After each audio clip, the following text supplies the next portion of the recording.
cordial saludo, soy Paola Fernández, les doy la bienvenida a Conexión Digital. En los próximos 30 minutos estaremos revisando los temas que son tendencia a través de las redes sociales. Etiqueta Portland, Black Lives Matter en Estados Unidos, crisis económica en Chile y es tendencia Cuba salva. Iniciamos Conexión Digital, acompáñanos. That's all we need. Hey, if you stand for justice, come here and stand with me.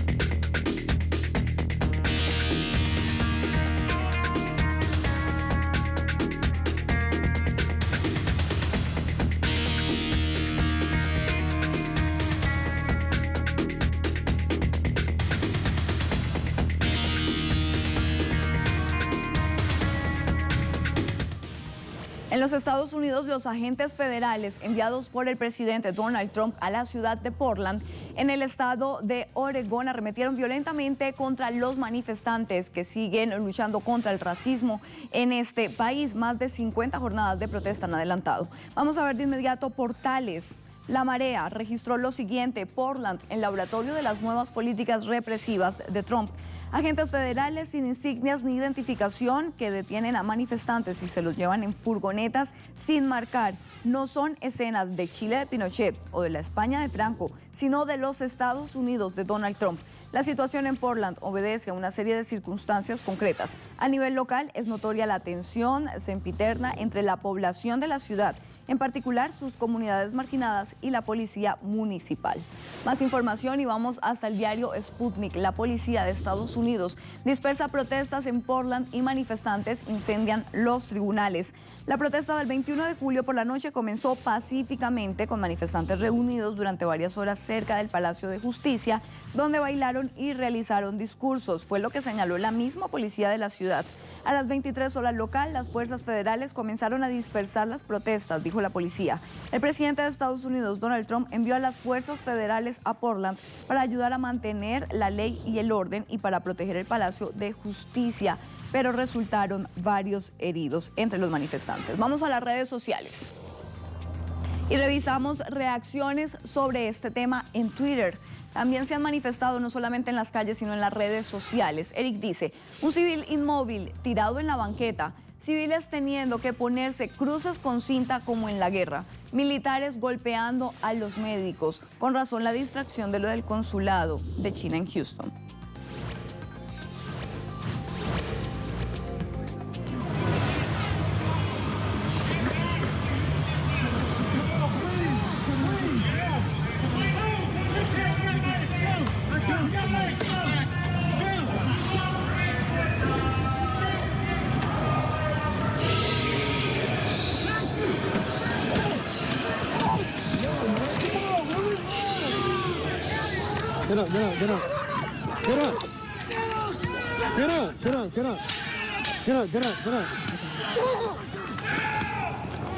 Algunos de los videos que se ha hecho viral, denuncias de represión policial. Revisamos más reacciones. Dice la cuenta de Kate: aquí hay una lista de Portland, periodistas que informan sobre las protestas. Pruébalo y apóyalo si es posible. No estaríamos viendo y leyendo sobre mucho de esto si no fuera por ellos arriesgando mucho por la verdad. Una campaña de solidaridad por los reporteros que también han sufrido la represión policial en Estados Unidos. Más reacciones. Emma Hanson nos dice: en los Estados Unidos se dice que las personas tienen derecho a protestas pacíficas. Entonces, ¿por qué Trump ordenó ayer más tropas para tomar medidas enérgicas contra los manifestantes en Nueva York, Chicago, Filadelfia, Detroit, Baltimore y otros estados?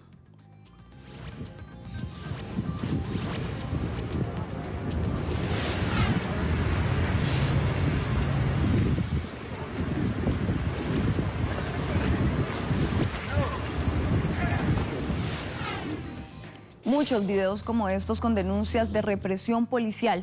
Diversas organizaciones defensoras de derechos humanos de las comunidades afrodescendientes han denunciado que la expansión policial podría transformarse en el centro de nuevas políticas represivas del gobierno hacia los ciudadanos, situación que según estas organizaciones amenaza con incentivar focos de violencia. Revisamos de inmediato nuestro Es Tendencia. Es Tendencia hoy la isla de Cuba. Cuba Salva, la isla ha enviado 44 brigadas para prestar ayuda humanitaria al mundo a combatir la COVID-19. Veamos reacciones a través de las redes sociales. Ana dijo lo siguiente: qué emoción tan grande, mi país, mi bandera cubana, nuestros médicos, sinceramente ya somos historia. Gracias Italia por tener presente lo más valioso de tan pequeño país con corazones grandes. Viva Cuba, Italia. Somos Cuba, Cuba Salva.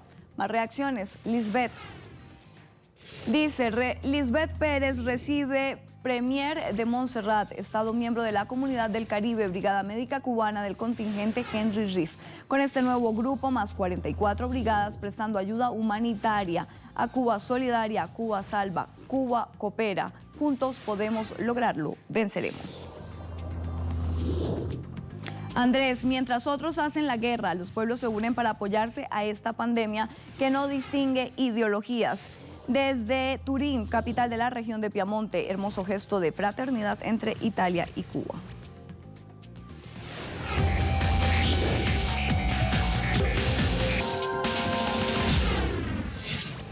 Las flores tropicales son asombrosas. A lo largo de su evolución han ido transformándose lentamente hasta adoptar formas y colores. Vamos a echarle un vistazo a esta pequeña selección de 5 flores tropicales. Empezamos con la rosa de China. Allí la tenemos. Amapola, cayena, cucarda, hibisco, papo o San Joaquín. Es un arbusto originario de Asia Oriental que crece hasta los 5 metros de altura. Las flores brotan desde primavera hasta el otoño y son muy grandes. Esta planta originaria de la África tropical y de Arabia, rosa del desierto, es un arbusto que llega a alcanzar los 3 metros de altura. Las flores en forma de trompeta miden de 4 a 5 centímetros de diámetro. Pueden ser rosas rojas o bicolores, simples o dobles, y brotan en primavera. La palmera de Madagascar, hermosa. Es una planta con tallo espinoso originaria de Madagascar, conocida como palmera de Madagascar, aunque no es una palmera. Llega a medir 8 metros de altura, pero en cultivo para aves supera a los 3 metros. Violeta africana. Es una planta nativa del este de África tropical que alcanza 15 centímetros de altura y los 30 centímetros de ancho. Sus pequeñas pero maravillosas flores lilas de hasta 3 centímetros de diámetro brotan en primavera. Ave del paraíso, flor del pájaro, es una planta originaria de Sudáfrica. Forma una mata con una altura de 1,5 metros y un diámetro de 1,8 metros. Las flores son producidas en primavera y verano.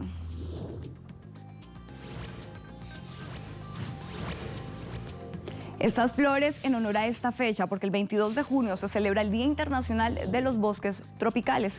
Los dejamos con un video y ya volvemos con más de Conexión Digital.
Continuamos con más de Conexión Digital. El Senado de Chile votará este miércoles el proyecto de ley para el retiro anticipado del 10% del fondo de pensiones tras la crisis económica generada por el nuevo coronavirus. Revisemos portales. Para ampliar esta información, Mega Noticias nos dice, sigue en vivo la sesión en el Senado del proyecto de retiro de fondos AFP. Una vez que llegue a la sala del Senado, el proyecto necesita la aprobación de los 3/5 de los senadores, es decir, 26 votos a favor por tratarse de una reforma constitucional. La duda estaba en Chile, sin embargo, ya 5 parlamentarios adelantaron que votarán a favor del proyecto. No obstante lo anterior, el senador de Renovación Nacional anunció una reserva de constitucionalidad por estimar que el quórum para aprobar el proyecto es de 2 sobre 3 de los parlamentarios y no 3 sobre 5. Más información para ampliar este tema, Sputnik. Si Piñera veta el retiro del 10% de las pensiones, habrá un estallido social. Especialistas aseguran que el Senado chileno avanza con el proyecto de ley que permitirá a los trabajadores retirar parte de sus fondos de pensión. El 83% de los chilenos apoya la medida porque la situación social es muy delicada. Señalan además que el sistema privado de pensiones le da una hegemonía al capital especulativo que le permite actuar más allá del lobby. Las llamadas administradoras de fondos de pensiones o AFP son un poder fáctico que manejan 300.000 millones de dólares, unos recursos que no coinciden con las bajas de pensiones. Veamos reacciones. El Senado de Chile dice lo siguiente, Chincheta, estas son las comisiones citadas para hoy, previo a la votación de la Sala de la Reforma Constitucional que permite el retiro de fondos previsionales.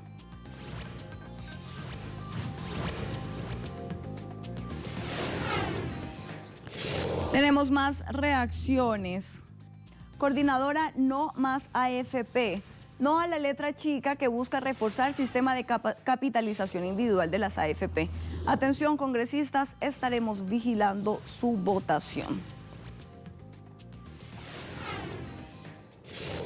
Voceros del gobierno alertaron sobre la posibilidad de que el presidente Sebastián Piñera vete la legislación que goza del 83% de aceptación en la población. Por eso el anuncio de protestas si Piñera toma esta determinación. Revisamos de inmediato información sobre el COVID-19.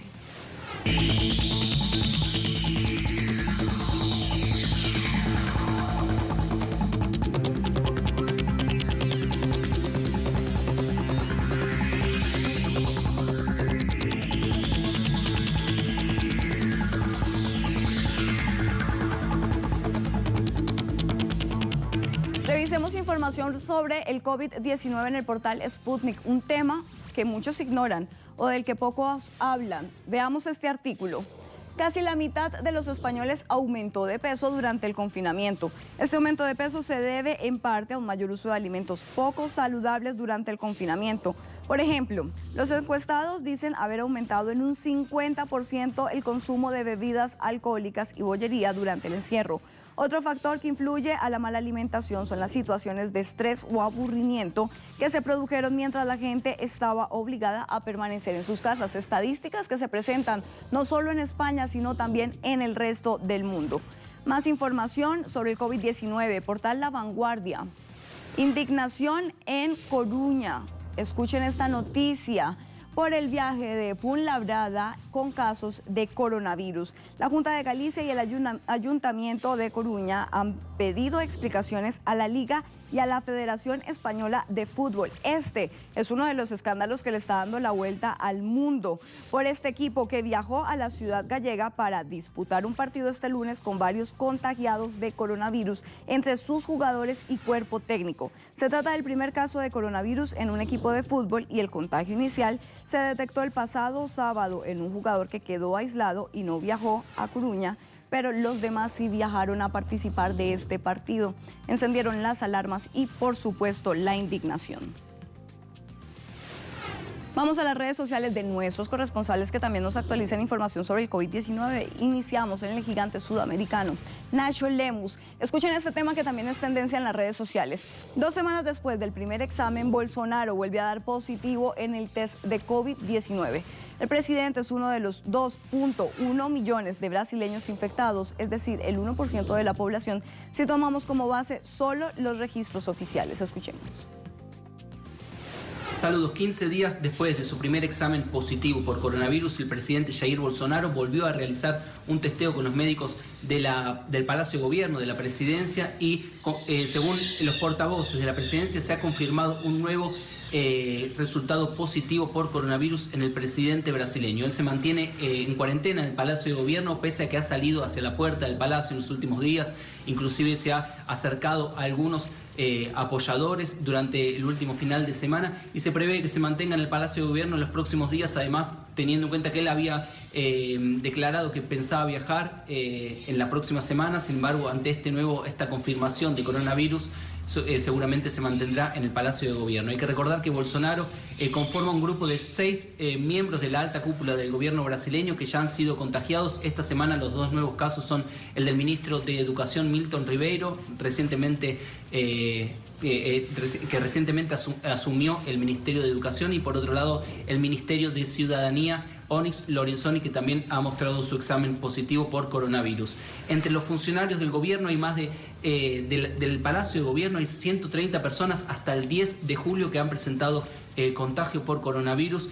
30 han sido aislados en los últimos días, y en términos absolutos para la población brasileña hay 2.160.000 infectados por coronavirus en los últimos datos de las Secretarías de Salud, y en las últimas 24 horas 41.000 nuevos infectados por coronavirus. En cuanto a las muertes, 81.000 muertes, 81.487 muertes por coronavirus, y en el lapso de 24 horas 1.367 nuevas muertes por coronavirus. Retomamos una media de más de 1.000 muertes a diario. Los finales de semana siempre se registran menores casos, y los días lunes también. Ya durante la semana se presentan números por encima de las 1.000 muertes, y se prevé que Brasil hacia agosto ya llegue a los 100.000 muertos por coronavirus. Estudios.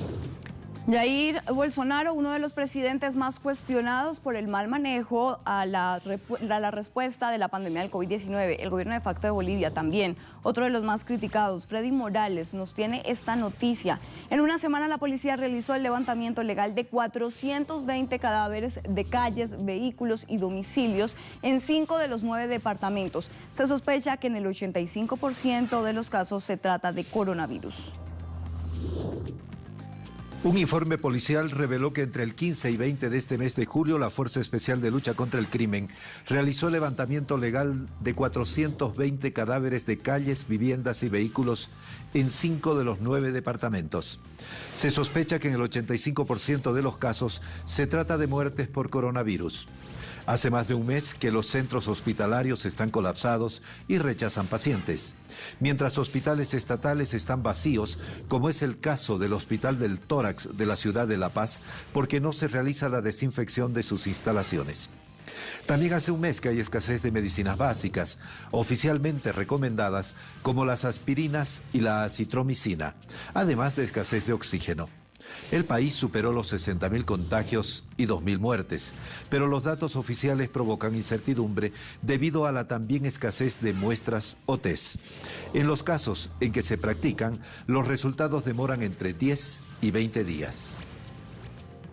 Difícil situación en Bolivia. Vamos al gigante asiático. China actualiza información sobre el COVID-19. Irancy Peraza, nuestra corresponsal en ese país, nos informa. Hoy se reportaron 14 nuevos casos, 9 locales, 5 importados. Contagios locales fueron en Xinjiang. No se registraron casos en Beijing, no se registraron nuevas muertes.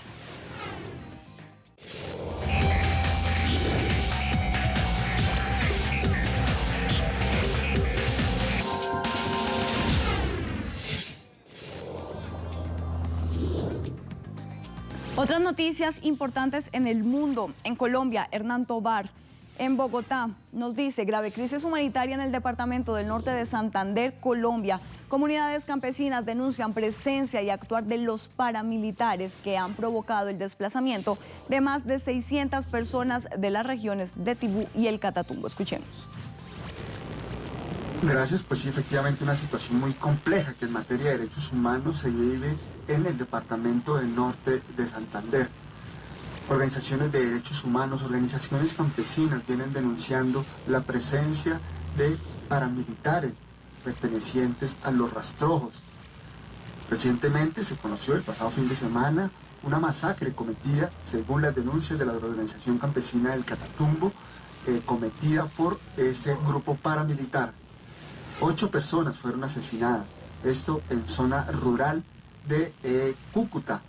Toda esta situación ha causado un desplazamiento de varias familias, de varias personas que le huyen al conflicto, a la guerra, a la situación de violencia que se vive allí y que está enfrentando a este grupo paramilitar con algunas fracciones de la guerrilla del ELN, lo que ha causado el desplazamiento de alrededor de 600 personas.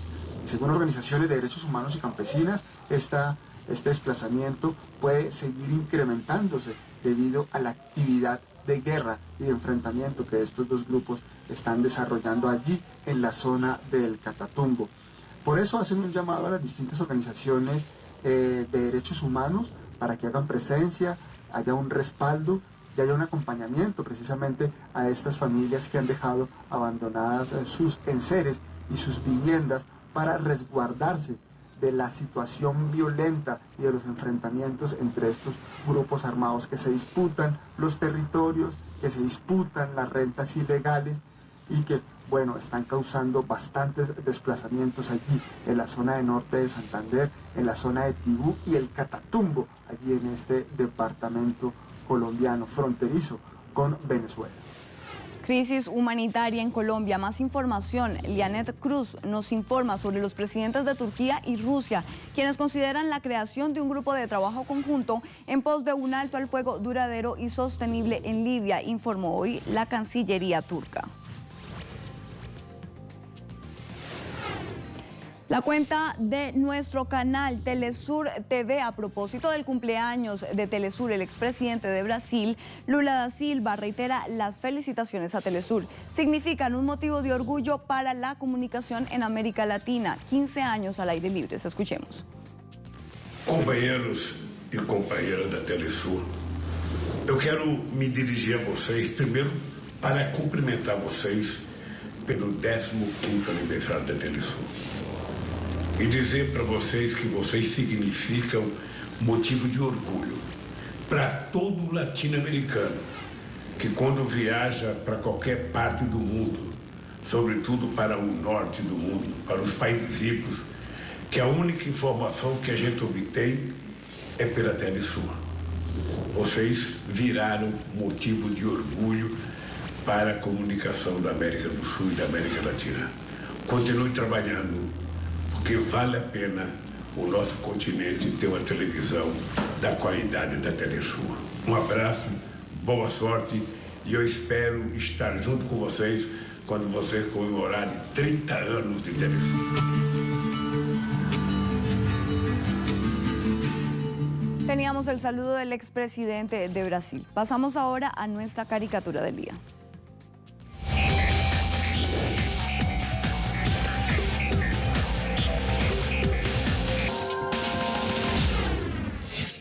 Nuestra caricatura del día. La Unión Europea alcanza un acuerdo para recomponerse. Allí la tenemos. Recordemos que la Unión Europea alcanzó un acuerdo sobre su plan de recuperación económica tras la pandemia. El pacto contempla la creación de un fondo de 750.000 millones de euros. Fue bastante difícil colocarse de acuerdo, por eso esta caricatura.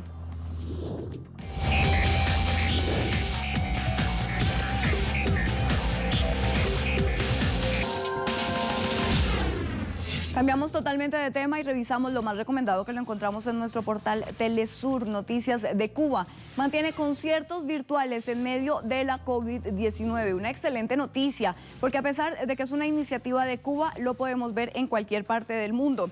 Así lo informaron las autoridades del Ministerio de Cultura de Cuba, quienes confirmaron este martes la continuidad de la semana de conciertos en línea que se desarrollan en el país caribeño, esta vez con la presentación de la emblemática Orquesta Aragón para los seguidores de esta orquesta, que es una de las principales exponentes en la isla del ritmo conocido como cha-cha-cha, creado en 1953 por conocido violinista Enrique Jorrín, oriundo de la provincia de Pinar del Río. Allí el artículo, los detalles para que ustedes ingresen a nuestra página y puedan conocer más detalles sobre estos conciertos que adelanta el Ministerio de Cultura.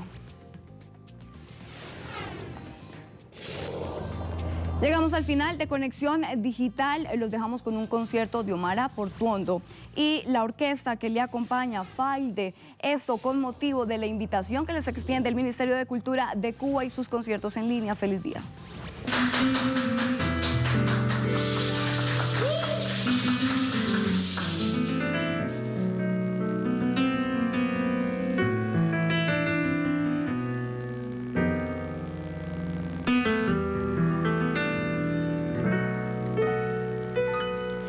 ¿Qué te importa que te ame si tú no me quieres ya? El amor que ya ha pasado no se debe recordar. Fui la ilusión de tu vida, un día lejano ya. Hoy represento el pasado, no me puedo conformar. Si las cosas que uno quiere se pudieran alcanzar, tú me quisieras lo mismo que 20 años atrás.